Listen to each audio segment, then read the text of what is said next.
Thank you, Iris. That was beautiful. You heard those stories. I did hear them. Hi, everybody. Hi, and thank you, Chancellor, so much. We so appreciate it. Oh. I think we'll start with our conversation, then we'll bring the a cappella group out. Thank you.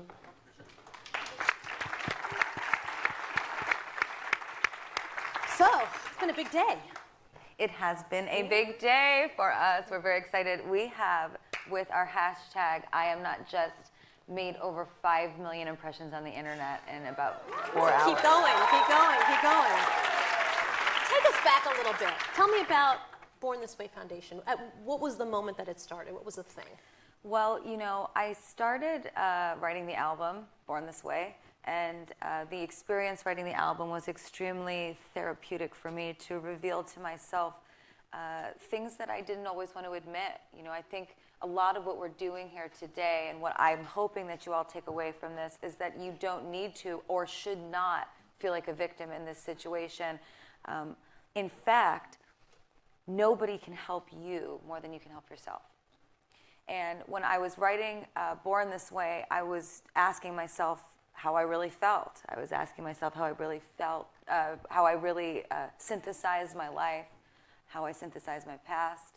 And what I discovered was that there was a lot of repressed anger and rage and sadness that I had not dealt with for years.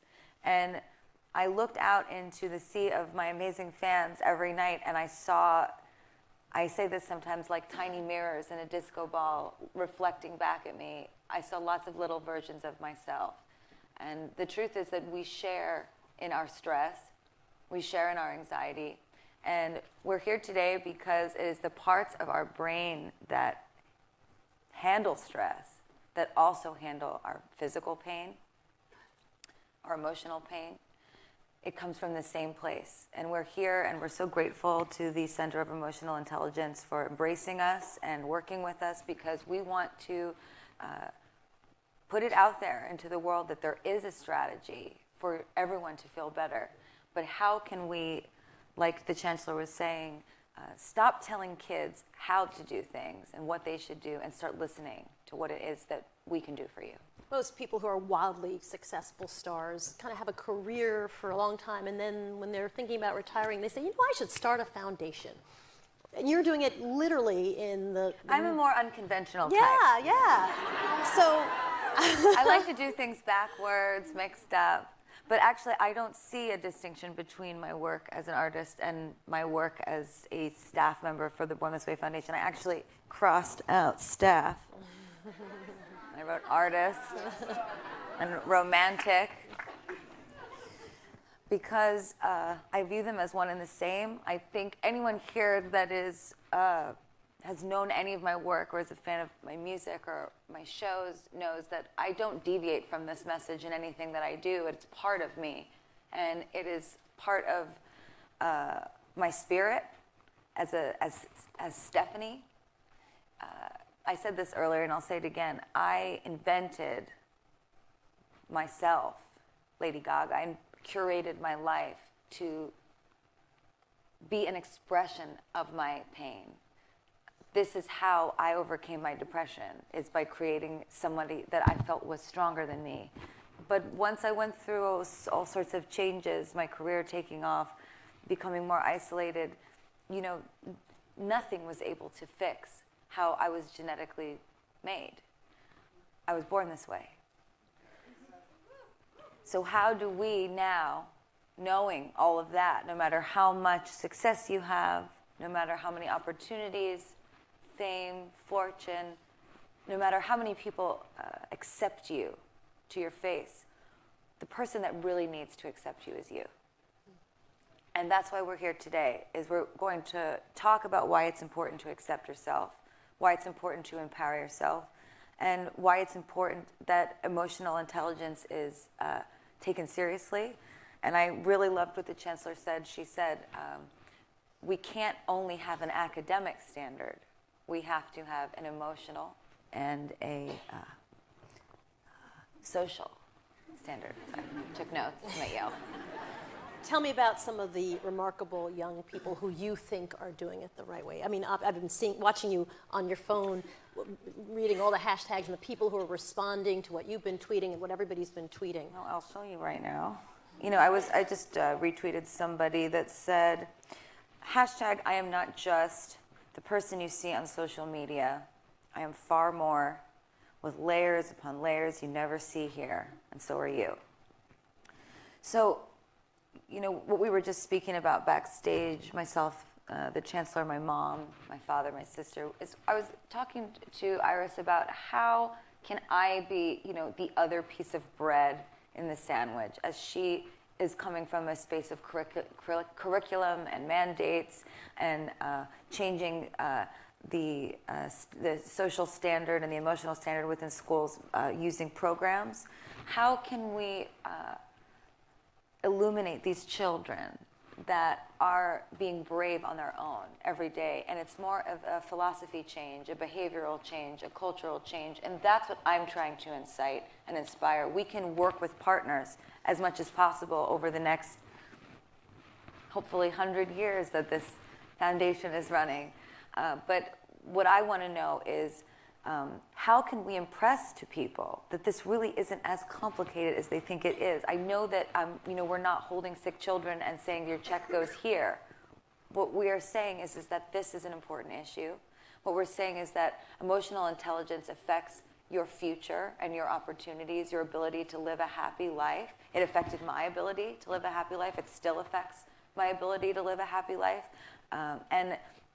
These kids that are doing it best, they're the ones that are inhabiting this philosophy with all of them. It's not just about being nice one day or tweeting just today. This is about every day of your life as a student and as a teacher, revealing yourself, revealing your emotions to you, revealing them to the people around you, and to the adults that are in the room and the experts, that you are actually listening when people are talking. That's how we explode the conversation, so that we have two generations saying, this is how I grew up, and this is how I'm growing up. This is how it's changed, and this is what we need to do in order to evolve, to be a more peaceful society, to have a more harmonious existence. How do you use emotional and social intelligence to reach those goals of a kinder and braver world? And when did it happen for you? Was it a process? Was it a moment? A kinder and braver world. Well, I guess, you know, we're still working on that, right? That's a very nice way of putting it. Could you ask me that question again? I guess I want to know how you use emotional and social intelligence to try to get to those goals. Okay. Why is it a key prism to look at Okay, things? so this is how I do it. I have some sort of anxiety, depression, something that's changed my whole life. I take antidepressant medication for it. I have tried to get off of it. My doctor always tells me not to, that it's not safe for me to. Whenever I've tried to, I've gotten very neurotic, manic, sick. So I have had to study all different types of ways. But I was thinking to myself, why is it that I have to dig into all these different areas to figure out how to function? There's no way that I have at my fingertips as a, you know, public figure. It's not possible that I have the resources that other kids have. So this is not fair. I started looking into Ayurvedic medicine. I started looking into mindfulness and meditation. I started looking into a mantra. I do acupuncture. I do cupping. I pray sometimes. I make music. I write poetry. I'm an actress now. That's helped me a lot. But so these are the things that I started to do, but what helped me the most, that I want to impress upon all of you, is that I realized that part of my identity is saying no to things I don't want to do. And you are all in school, and you all have a lot of teachers and a lot of people around you that tell you all day what you have to do, but it is your right to choose what you do and don't do. It is your right to choose what you believe in and what you don't believe in. It is your right to curate your life and your own perspective. You are not here to be a puppet for Yale. That's not what they want. Am I wrong? That's not what they want. What they want, I believe, is a thoroughbred kind of passion. And that comes from an extreme amount of integrity and knowing who you are. And I have had to make decisions like, why am I unhappy? Okay, Stephanie, Gaga, hybrid person, why are you unhappy? Why is it that you want to quit music a couple years ago? I was like, well, I really don't like selling these, fragrances, perfumes. I don't like wasting my time spending days just shaking people's hands and smiling and taking selfies. It feels shallow to my existence. I have a lot more to offer than my image. I don't like being used to make people money. I feel sad when I'm overworked and that I've just become a money-making machine and that my passion and my creativity take a back seat. That makes me unhappy. So what did I do? I started to say, no, I'm not doing that. I don't want to do that. I'm not taking that picture. I'm not going to that event. I'm not standing by that because that's not what I stand for. And slowly but surely, I remembered who I am. And then you go home and you look in the mirror and you're like, yes, I can go to bed with you every night. Because that person, I know that person. That person has balls. That person has integrity. That person has an opinion. That person doesn't say yes. That person doesn't get a text from somebody and say, oh my God, they wrote this and they sent this emoji. Should I write this back? What do you think? Is that okay to say? Are they going to like me if I say that? Should I say something different? This is the age that we live in. We're not actually communicating with each other. We are unconsciously communicating lies. I want to explode that today and break that with all of you as much as possible. And hello.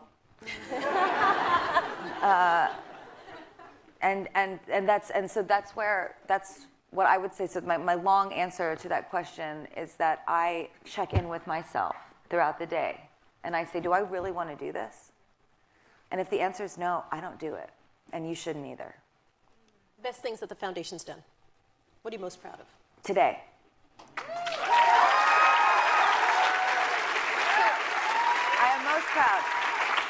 I am most proud of today because until today, I have mostly spent, a lot of time talking to some very intellectual people that have said to me, so what is it that you guys do? Why is it important? So could you explain to us what concrete, tangible change that we can expect? But we came here to Yale today, and suddenly, whether it's the caliber of the people that are here, whether it's the sphere of understanding and what you have all studied, but somehow the problem became a little less complicated today. And everybody said, oh yeah, feelings are important, emotions are important. I'm not just an emoji, even though I live in that age. And I am very proud of that because my mom and I have spent a lot of time getting people to take us seriously, and it's about time that we take kids seriously when they say, I'm sad, and we don't say just toughen up or buck up or deal with it. We say, I'm here, I'm listening, reveal yourself. Why the collaboration with Yale? Why not? As Warhol would say. Why not? An incredibly amazing team. Mark and Peter have been so wonderful to us and have supplied us with so much great research and resources. And I'm excited today to begin a collaborative process with all of you in how we can now make the research even more cutting edge, and take all of our perspectives now and combine them into a new space. And I would like in the future for myself to be a specimen for those experiments because I am you. We are each other. We are. Talk to me about #I'mNotJust for those who haven't been tweeting that consistently. What's it about? Well, I Am Not Just is really just a way for us to follow how we are reaching people today. And we wanted to do that in a way that would be a specific type of call to action that put the pressure in a different spot. I really, really want kids all over the world today, and they are, we know at least 5 million people have seen these tweets. I want them to remember that it is in our power to change how we feel. And you don't have to look out to heal on the inside. You have to look inside. And I am not just a pop star. I am not just famous. I am not just my outfits. I'm not just my anxious, anxiety-ridden, depressed self. I am you. And if we can come together to reveal ourselves and share our stories, and then the generation before us, they listen, we can start to have a sandwiching effect of change. Something that is not only through mandates and curriculum and training of teachers in schools. The chancellor mentioned that she thought guidance counselors being trained in more more of a health and medical approach to the way that they speak to students. I thought this was very interesting. I want that to happen at the same time as every young rebel in America being awakened and saying, listen to me, I am sad. I'm listening to myself. Are you? I'm listening to myself. And I just won't do that because that makes me unhappy. I won't do it. And my dream is that you all are waking up every day wanting to give that gift to each other. And then the domino effect will take place. What's your goal for today? And then I think we have some young folks that we'll chat with. But this will be a win if what happens? Well, it's already a win because you all showed up.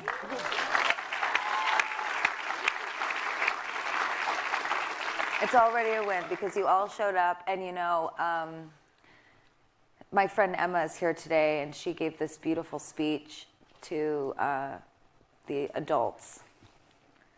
And it wasn't planned, and she just kind of rolled in her wheelchair. She's laughing somewhere that I said that because we have a joke that it's rolled. She's in a wheelchair. She's my friend. She's been in a wheelchair her whole life. And she came in, and I said, Emma, why don't you talk to them? And there she is. She's right there. And she picked up the mic. And she has revealed some pretty deep things to me over the years. And I met her at the Born Brave bus years ago. And she said to me, Gaga, are you in pain? I feel like you're in pain.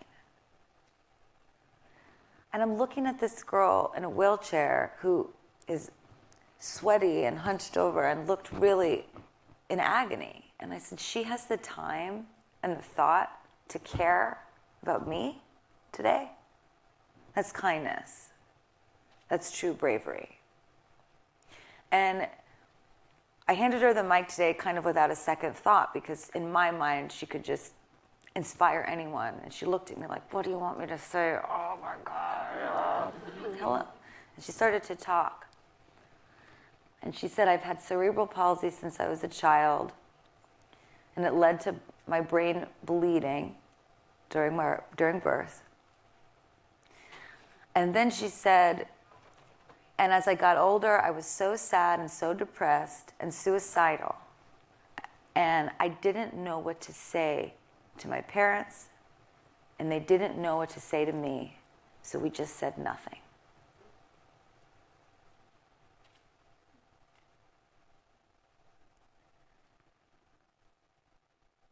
That's exactly why we're here. She said, they just said nothing. You have to listen to these kids when they're saying that they're sad because it's killing us that you don't believe us. And that's the truth right there. That's why we're here, and that's why we need to keep our hearts open and keep our minds open. And we need to spend some time from an intellectual and academic and just a heart place simplifying this issue so that we can make a real difference together. I'm going to bring up some of the students who we've been attending. Can you guys come on up? We've got Daniela Cohen and Christopher Kim and also Kami Gomez. Why don't you guys come down? We'll bring out some chairs.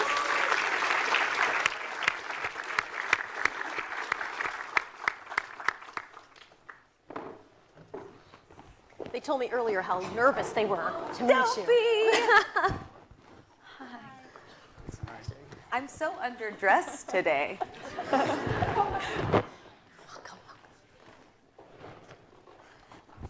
So, tell us how it's been. What's it been like for you guys? What did you learn today? You know, what have you been experiencing? Are you happy? Do you have questions? Is there anything you didn't like? So I think today was really productive. I think just by everybody saying yes to be here, like you said, that's already a win. Every single one of us could be anywhere, you know, sleeping, studying, recording, anything. And I think that just by us saying yes and being here and working in the spirit of collaboration and sharing something that's so passionate to all of us, that's a win for me. So today was very productive. I mean, one of the sessions I learned, I'm not a high school student anymore. I'm a current junior here, an undergrad. And I mean, in high school, I was very supported. I was by my teachers and administration. So I don't think I'll be in this place I am today if it weren't for them. But I know that's not the case for all the students. So really today, I really took a step back and really tried to understand what we could do to help the schools who don't have the same resources and options. That's such a wonderful point to make, and extremely humbling point to make, because something that so many people don't realize, right, is that when we get depressed, when we get stressed, when we have anxiety, when we feel misunderstood, some of those kids, they can't even get through their college applications. They can't finish their homework. They don't know how to articulate themselves because they have so much self-doubt and so much insecurity. They don't even know who they are. They haven't found their passion yet. They didn't have a teacher that said, oh, you're great at this. This is where you'll go. You know, you'll be a great at an Ivy. That doesn't happen to every kid. Then that's, you know, this is exactly the type of mentality that we want to inspire today. Not everything that we do, you won't be able to touch and see. But he will go back to school with that in his mind. And that's what we're trying to accomplish. Thank you. Was there something specific in a workshop that you want to talk about and tell us about that really resonated with you? Yeah, I think something that I learned in a workshop, but also echoing what Lady Gaga just said, that this is a silent struggle. And if you're battling your emotions, it's not something that people usually know about. So something really important that I learned from, you know, working with my group is that there are other people struggling out there and you're not alone. Because when you're going through a silent struggle, it can feel really isolating. But something so important that I think we all have learned today is that we're all here for each other and we're not alone. Somebody said to me earlier, secrets live in the dark, but they die in the light. Right? And once you bring it to light is when we can do away with it and remove the stigma. And, you know, we live now in a bit of a very shallow world. Pop culture is extremely shallow. And we're just asking the world to get deep and make it about feeling, make it about emotion, make it about how we truly feel. I might be a romantic, but wouldn't that be a better way to live if we actually spoke to each other? What resonated with you? I was going to ask Kami that question. Go ahead. So one thing that I really enjoyed about the youth workshop that we had while the adults was upstairs was that we had like a power activity. And by power, I mean we had about 5 to 10 minutes to write about 5 things that would improve student-to-student relations, teacher-to-student relations, and inside the teaching classroom. So I think that just by having that time frame and being forced to get so many powerful ideas out is something that I would take back personally to my school, just to force that creativity, you know. And I think that, like Lady said, the world.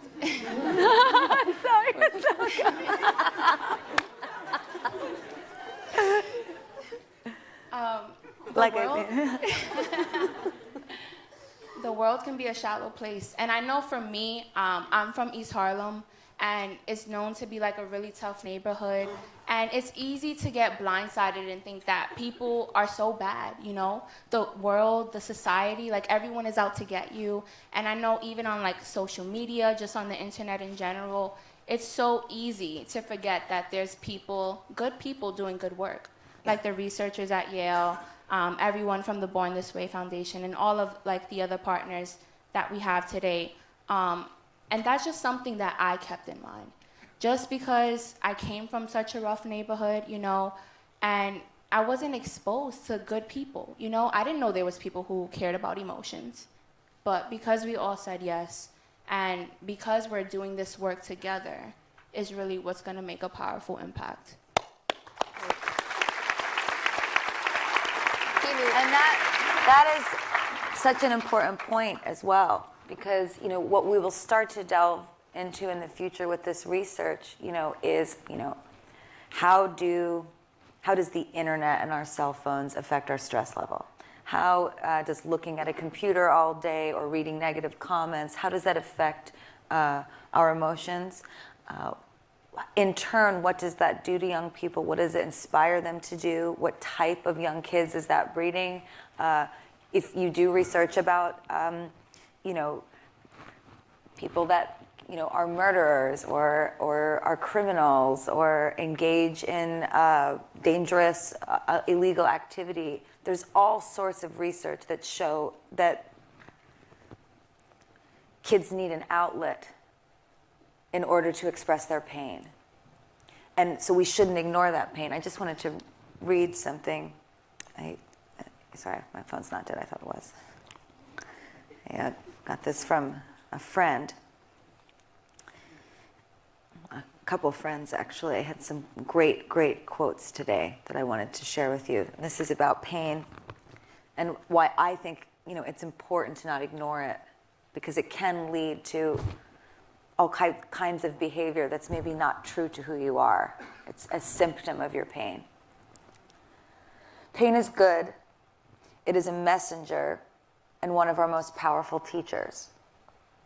Try not to ignore your physical or emotional pain and turn it into potential and opportunity.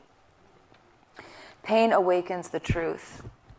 It will help you find your passion, your purpose, to be able to give back.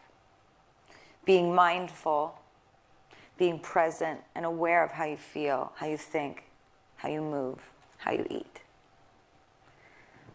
So I guess just going back to what you were saying about you're being so mindful about where you're from and how you grew up, and you're really thinking about what it is that you want to learn today and what you are learning from your past. And that's exactly the type of thing we're asking you all to do. There's the opposite of being mindful is being unconscious. So don't be unconscious all day on your fucking phone. Amy,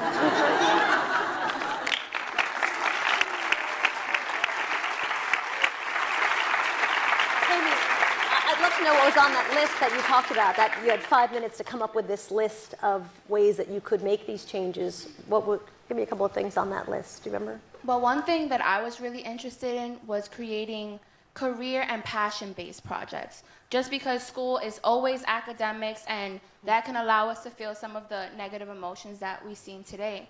But this is connecting with other people, allowing them to feel empowered and motivated and inspired. Just because if I see one of my friends doing a really cool project that they're passionate about, I'm automatically going to be interested, Right. you know? It becomes cool. Yeah. Right. And then that's when we start the networking process, which is such a great skill to have for the future. And that's how relationships build. And that's- passionate people are so exciting to be around, you know, and we just don't give them enough space to breathe. You know, when you're around somebody that maybe is a fashion designer and, you know, if they're coming to school every day with their new outfits and showing you what they've made, you know, suddenly it's not the weird girl that wears the weird outfits to school. It's somebody with an incredible mind. And the thing is that once we start to bring those people up to the surface and seep them into our community in a much more valuable way, we're going to grow with each other.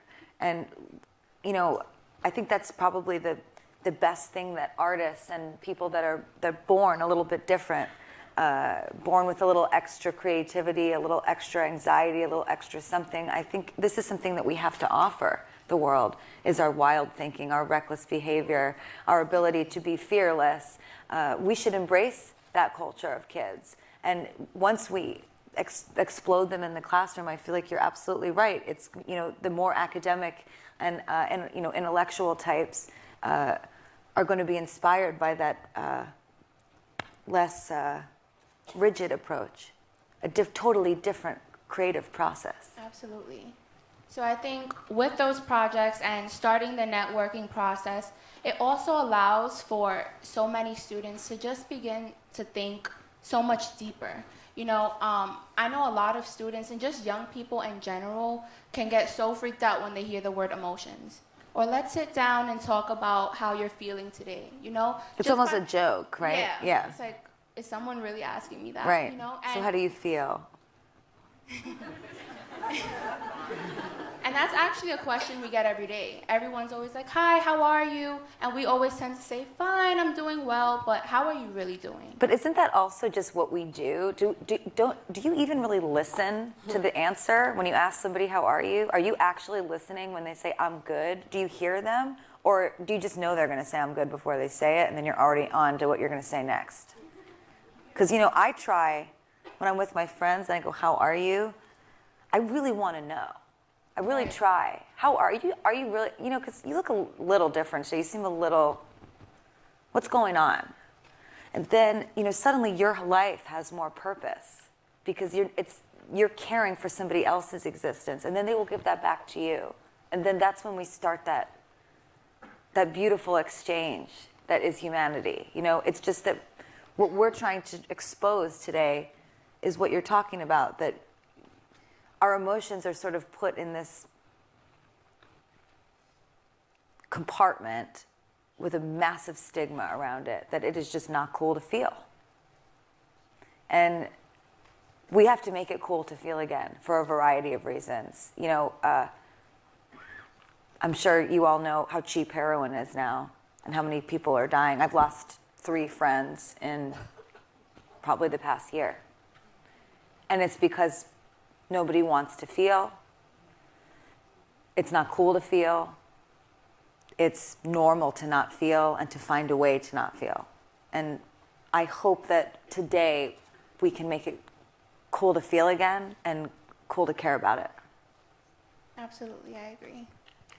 I would love to know what was sticky from today for you. What's something that sticks with you that you'd like to bring back to your classmates at Yale on Monday?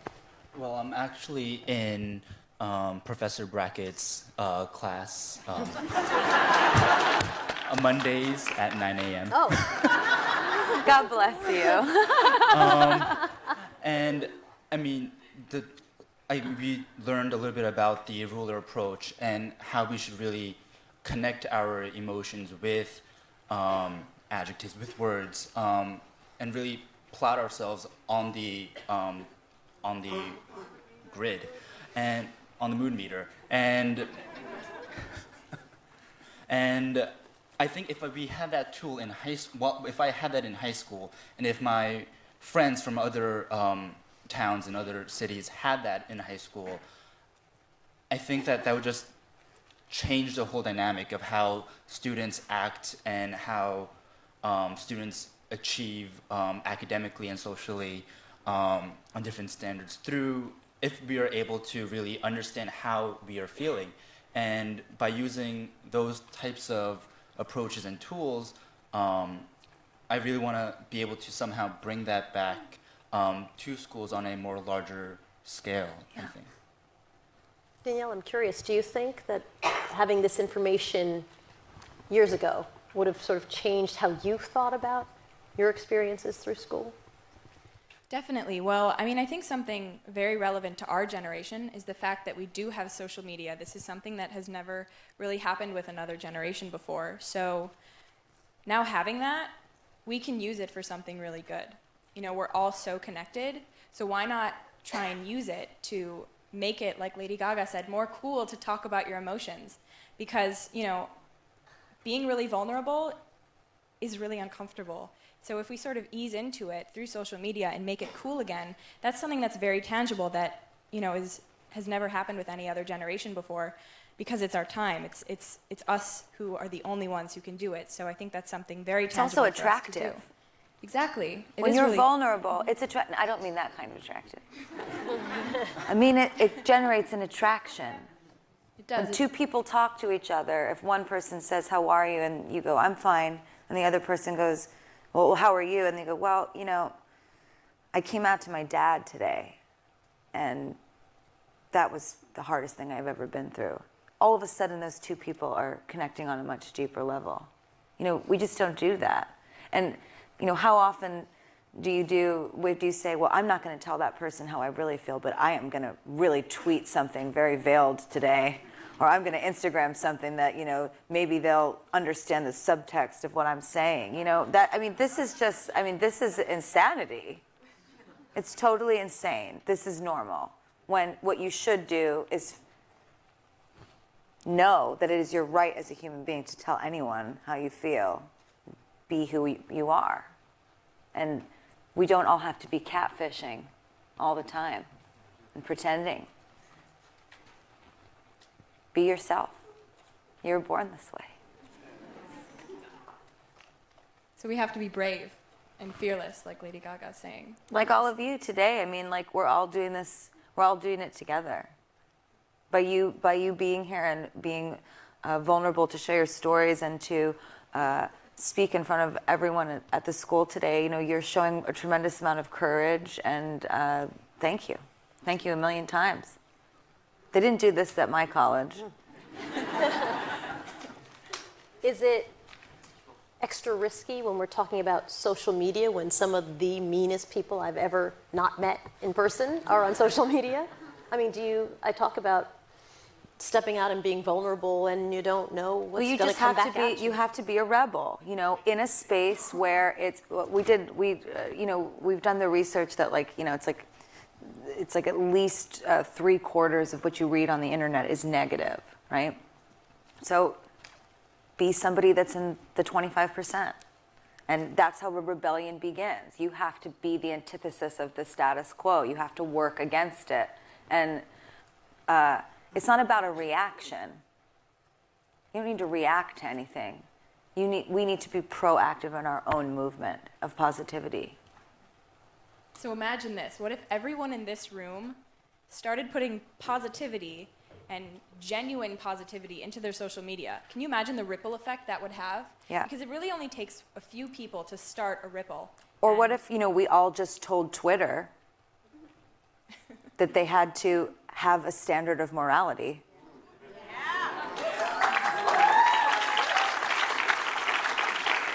What if we told,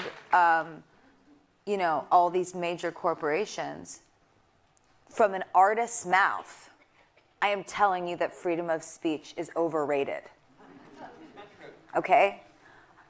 What you choose to do with your voice in this world is extremely powerful. We have seen throughout history how dangerous it can be to use your voice for evil. Now we all have a platform.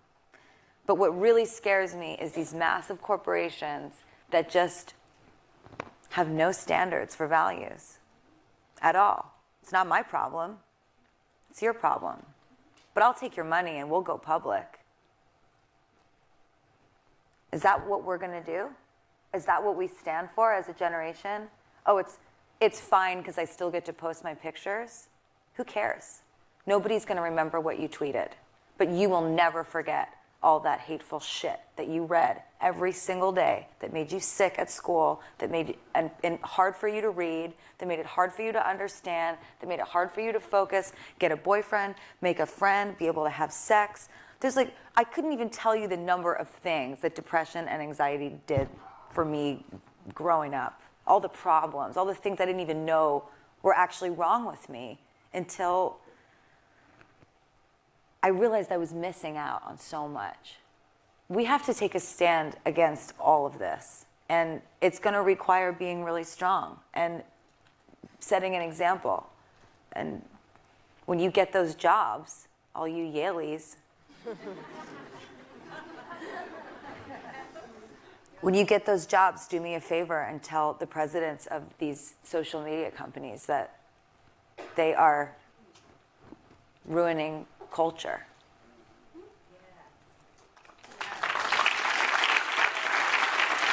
What will you bring back on Monday? What are you going to start Monday with from here? To people who haven't been here, who didn't get to spend the weekend here. When I go back to school on Monday, I think the first thing I do is I know someone's going to come up to me and say, hey, how are you? I'm going to take a moment and not have a knee-jerk reaction and just say, I'm fine, how are you? I'm going to think about how I'm feeling, and if I'm feeling inspired, I'm going to say I'm feeling really inspired, and if I'm feeling sad, I'm going to say, you know what, I'm actually feeling really sad, but I think I might be able to feel inspired if you help me. Yeah. Love that.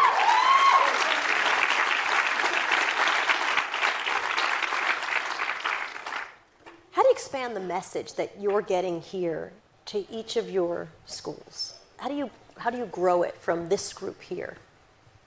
Well, I think that there's a very, very powerful background and message about storytelling.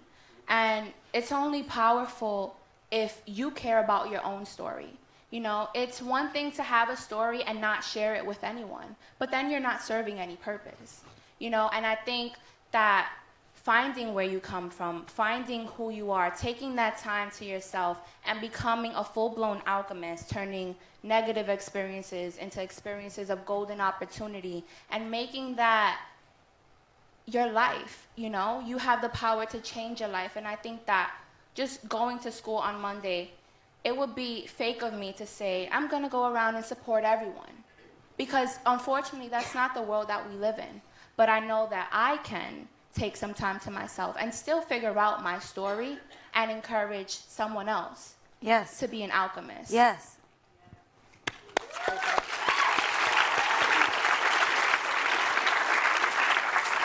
Were there questions that were unanswered? Are there questions that you want? Anything else you want to ask? To answer your question, how do we get this, you know, just from here to everywhere? Something really easy is something that I just want to relay that Jack said from Facebook. Sometimes it's the small things that really do count. You know, sometimes the accumulation of a lot of small things can cause us immense stress, but also sometimes the accumulation of a lot of small acts of kindness can be the cause for our happiness. So I challenge all of you, when you go back to school, you know, say a few more compliments. Tell someone you love them. Tell someone you care about them. Make that part of your existence. It's okay. It's okay. It is so simple. You'd actually your mind will be blown how much better you feel all the time when you are not shut down like a computer.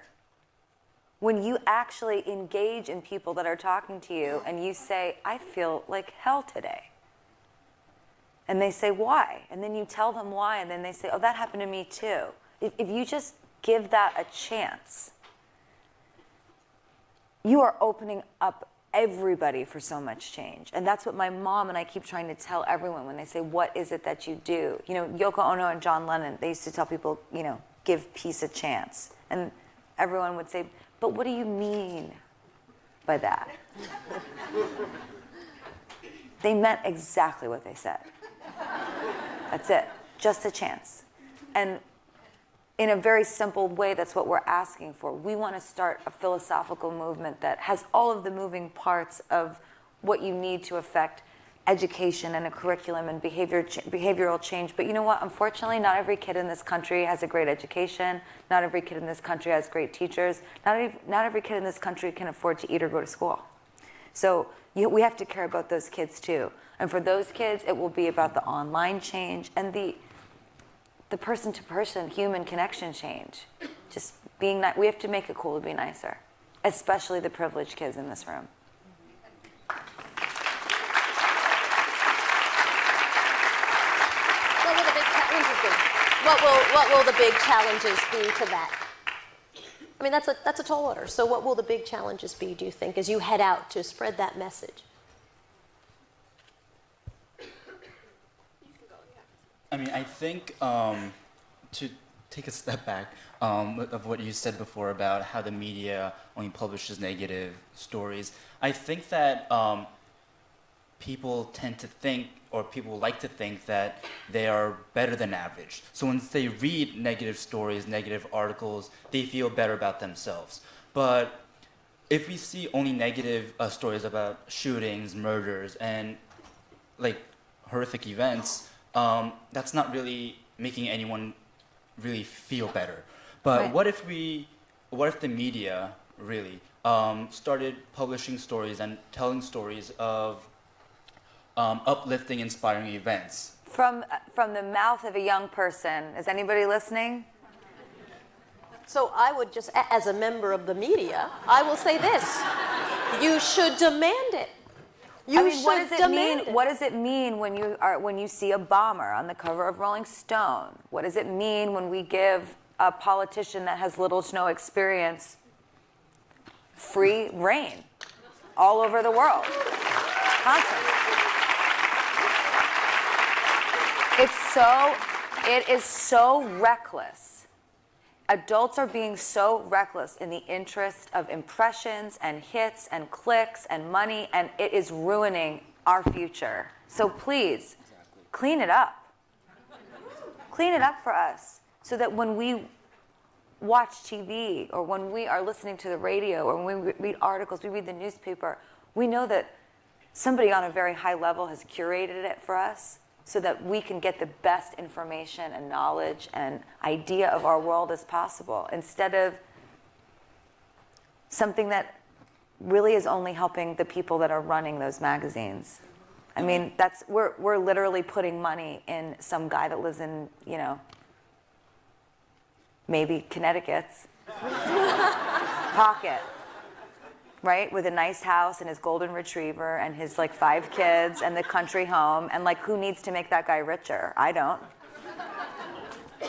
And we'll be inspired to pay it forward if we see those types of stories. So I think that that's on a way bigger scale, but I think that's something we definitely have to focus on because that's part of the problem. So then how can schools and how can all of you, how can we come together to, not attack, but rise up against these organizations and people and spheres of influence that are so lacking in integrity and authenticity and compassion?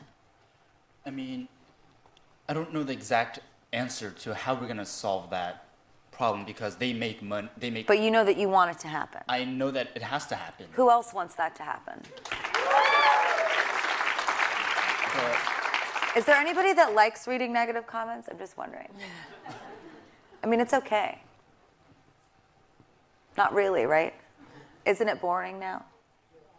It was fun for a second because it felt dangerous, but it's not anymore.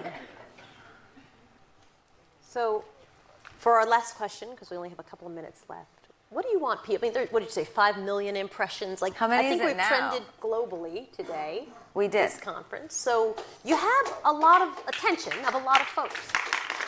What do you want them to know about your generation? What do you want to tell them? Instead of really focusing on bullying and bystander intervention methods, we really have to go to the forefront instead of saying, oh, we have to have a bystander intervene in a situation. Why don't you just stop the entire act of bullying in general, and you can do that through the ruler approach and all of that. So I think if teachers and administrators, even though this is probably going to be extra work for them, by really implementing that type of program at their schools, in the long run, I think it will save them a lot more headaches and problems that might occur. And isn't that the greatest thing that you could possibly teach one of your students? I mean, would you rather them remember that one chapter of that textbook that you went through that day? Or do you want them to remember that you taught them to be a good person?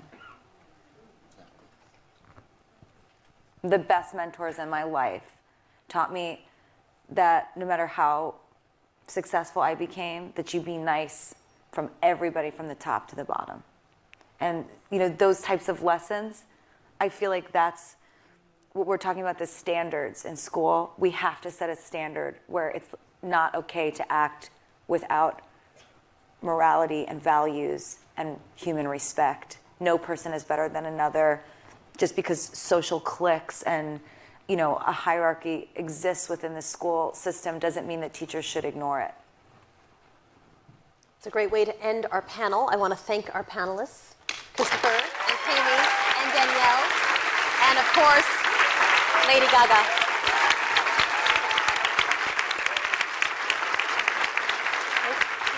Thank you. Oh, thank you. It's for you from someone I met, and her friend drew it, and it's really amazing. I'm right here. I really want you to get it. I got it.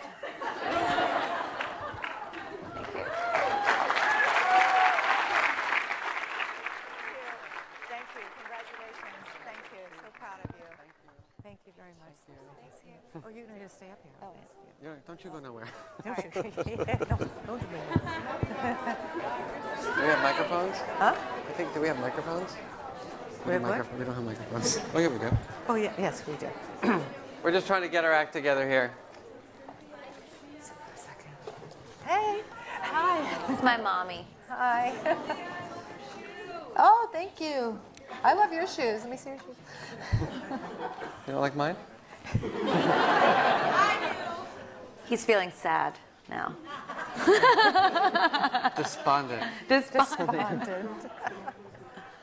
So we're about to wrap up our day. How does that make you feel? Sad. Yeah. What does it sound like when you're sad? Yeah. That's not a good sound. What I want to wrap up with today is just a quick few announcements, a few messages. The first is thank you. So, thank you. Thank you very much. The second is that this is only the beginning. Right? We have we know, and we've talked about this all day, one day of training, one day of exploration is not enough, right? We need to support you. You've worked really hard today thinking about the charter, thinking about what you're going to bring back to your schools to make a difference there. So a few things about that. The first is that the charter is a live document. It's not something that's set in stone. There are aspects of the charter that many of your schools may need more of. So for example, you may need more respect in your school. You may need to feel more balanced and content, or you may need more feelings of being energized. And importantly, as you saw with Jack and with Sergio and with Antigone and Jamie's work, is that Inspire Ed is a resource center for you. So you need to go on there and look at it. There's things you can download, and we're going to be posting things, and we're going to be collecting things and sending you things to support you. So please go on there and make sure you check it out and use those resources. The second is that for me this day, I'm getting a little distracted because I'm actually sitting on a stage with Lady Gaga and her mother. I think I'm watching my students. We're sitting here with Mark Brackett. I know. That's We're the true. lucky ones. Yeah. But I'm watching, these kids just having their dreams become a reality. And today really is a real amazing experience for me. I've spent my whole career thinking about how do we make emotions matter, and how do we make sure that every kid gets the skills that they need to navigate their lives, right? From making good decisions, to building good relationships, to ensuring our mental health, to achieving our dreams. And for the first time, I feel like the Ivory Tower has, gotten on the bus. Yeah. And we're taking that bus and we're going down Route 95. We're going to get into New York, and then we're going to go south because we need probably some more work down there. Yeah. And then we're going to go in Route 80, and we're going to head out to California. And we just want everyone to get on the bus. Yeah. And we're probably going to run over the people that get in front of the bus. So on behalf of Yale, on behalf In of... a kind and compassionate way. Yes, yes. Well, At a slower we'll let speed. them know why we did it. We'll slow down. But in all seriousness, we are just beside ourselves with joy from today. And to commemorate the day, what we're going to do is bring out our charter. And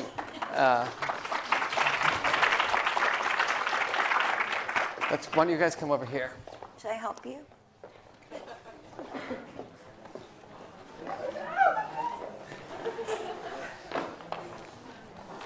Can I help them? Awesome. Wow. So the charter is going to go back outside. So when you're leaving today, it is critically important that you make your commitment. Cynthia, myself, and Lady Gaga are going to make our commitment right now to all of you. And let me do my little signature here. Thank you. This is like, wow. I'm gonna cry. Oh, yeah. Do you want Okay. these orange? Yeah. And I'll replace you. And I really, really promise you all that you did not waste your time today. You really didn't. We won't stop.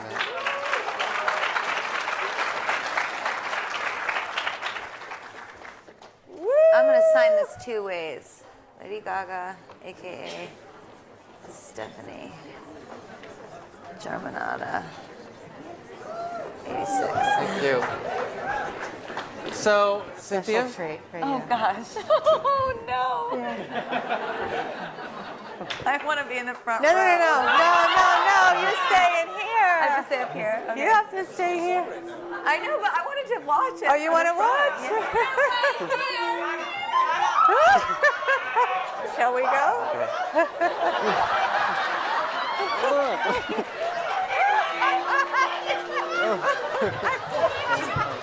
I was born this way, I was born this way, I'm on the right track, baby, I was born this way. My mama told me when I was young, we are all born superstars. We are superstars. She rolled my hair, put my lipstick on, in the glass of her boudoir. I was born this way, I'm beautiful. A different lover is not a sin. Believe capital H-I-M. Yeah, yeah. I love my life. I love this record. And me, I'm a for yeah. I'm beautiful in my way. Cause God makes no mistakes. I'm on the right track. Baby, I was born this way. Don't hide yourself in regret. Just love yourself in your sin. I'm on the right track. Baby, I was born this way. Ooh, there ain't no other way, baby. I was born this way. Baby, I was born this way. Ooh, there ain't no other way. Baby, I was born this way. Right track, baby, I was born this way. Don't be a drag, just be a queen. Whether you're broke or evergreen, you're black, white, beige, you're Orient, you're Lebanese, you're Orient. Whether life disabilities that you have cast for liberty, rejoice and love yourself today. Rejoice and love yourself today. I was born this way, I was born this way. I'm on the right track, baby, I was born this way. I was born this way, I was born this way. I'm on the right track, baby. Gaga.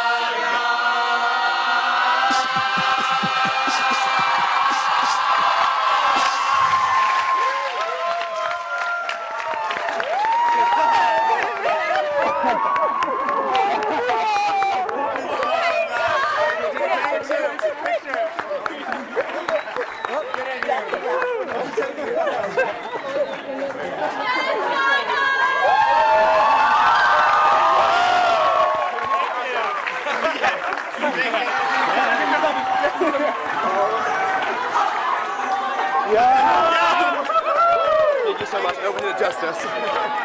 Am I supposed to say goodnight to everyone? Okay, just before you guys go, I just want to say thank you one more time to all of you. This means the world to me and to so many people around the world.